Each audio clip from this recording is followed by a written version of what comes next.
तर तू पण चल त्या तांत्रिक बाबाकडे. बर बर चल चल. बाबा बाबा टावाकडे तिकडून 2 महिला आलेल्या आहेत. आता आपली खूप कमाई होणार. बाबा बघा ना याला काय झालंय. अरे या बाळाला तर भूताने झपटले आणि हे भूत तर साधं सुद्धा नाही. हे भूत तर विहिरीतलं भूत आहे. अहो पण याच्यासाठी काय करावं लागेल मला. याच्यासाठी एका बकऱ्याचा बळी द्यावा लागेल.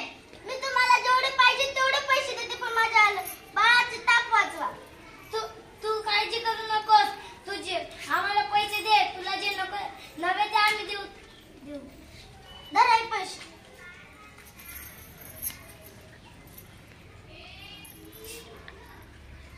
हे तर